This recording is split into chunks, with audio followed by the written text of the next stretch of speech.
So I want to show you something real quick that's interesting. I'm going to do something that might be a little radical for you. So, you ready? So.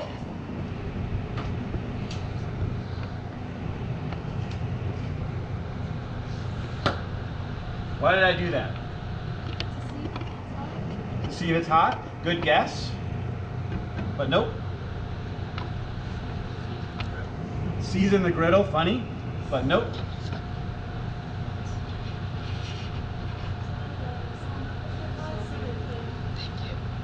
There's actually no reason to put salt or pepper on your food before you cook it. There's no reason to cook salt or pepper in this scenario. Therefore, season your meat after you cook it when you saute or grill. There's actually a negative reason you don't want to put salt on your meat before you cook it. And when you put salt on a meat, what does it do? It draws moisture out. Right? So if I put salt on a meat, it's going to pull moisture out. Then the top of the surface of the meat is wet. I put it down to saute.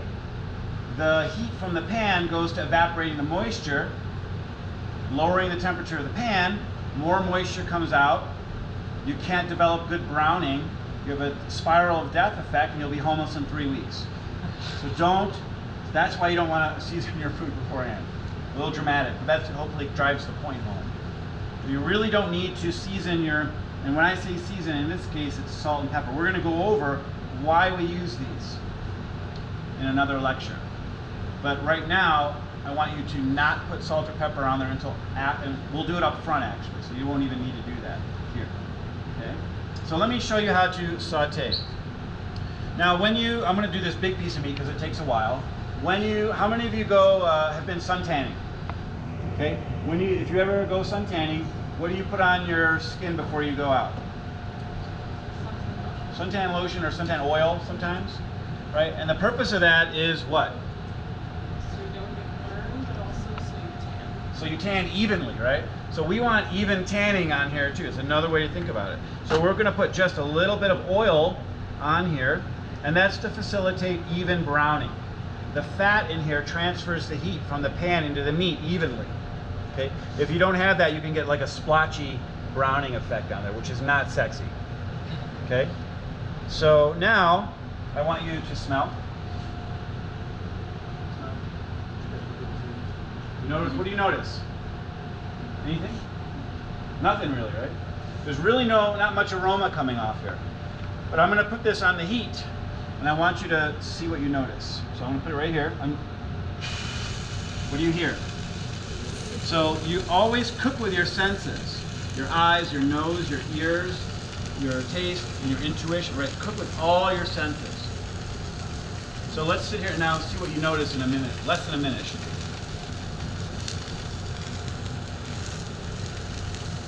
What do you notice? Going. Do you smell anything?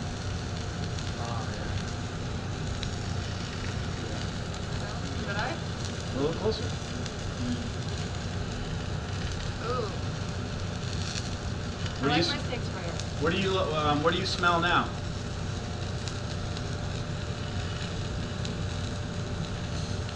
What do you smell? The oil cooking? Not the oil. It's the beef. You smell beef cooking. So by sauteing, we are creating new aromas. By cooking, applying heat, we are creating new texture. By cooking, we are creating new color. By cooking, we are creating new flavor. Okay? A lot of cooks will call this flavor development. Okay? Understanding this is what a cook would do. Just doing it and trying out, not really knowing why, that's what a food heater does. They don't understand the browning Maillard reaction that's happening underneath there. Okay? The hardest thing for you to do now to this piece of meat is nothing. Don't poke it, don't prod it, don't move it, let it go. We're going to leave it on here for about 3 minutes. Okay? Then when you're done, you're going to take your tongs and pick this meat up, and you're going to flip it over, in this case, and you're going to set it down in a new part of the griddle because all the heat is absorbed underneath there. You don't want to put it down in the exact same spot. Same with a grill. You want to pick it up and flip it over, in this case, on the opposite side, put it down in a nice hot spot. Okay? So, and then we'll do 3 minutes, and then 3 minutes, and then 3 minutes, and then you can touch both ends just to kind of seal it off. Not really sealing it, but it just kind of makes it not look raw. Okay? So that'll be your job.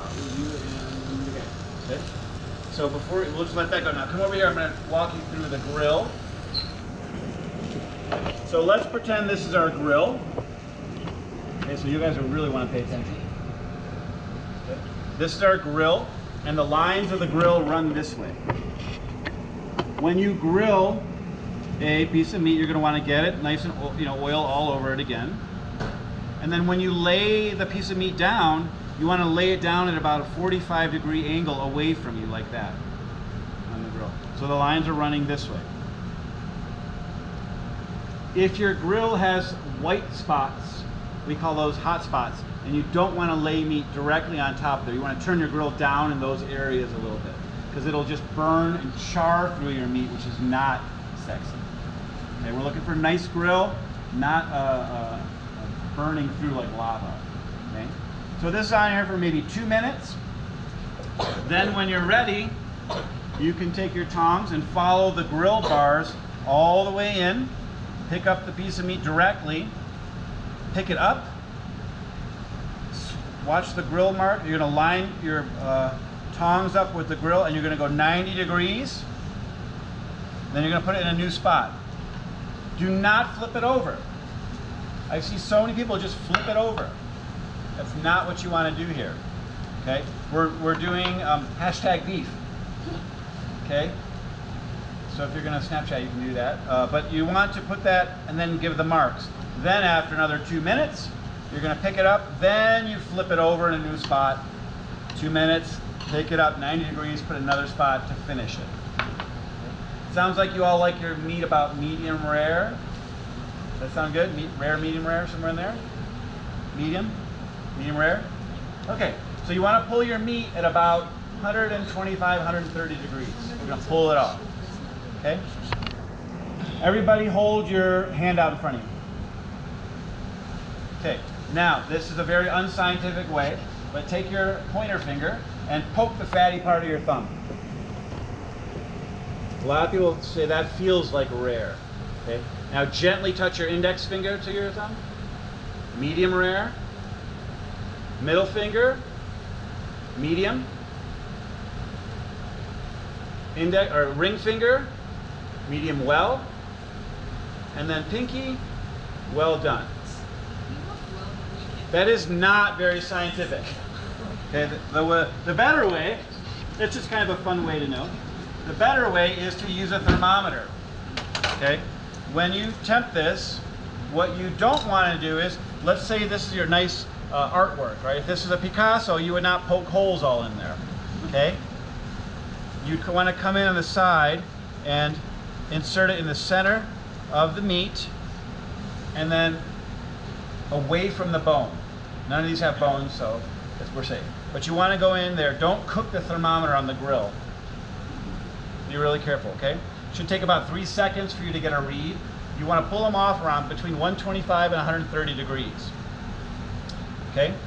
And then when you're done, put them on the sheet tray, the empty sheet tray you have, and then we'll bring them up here. Questions on any of that? All right, happy cooking.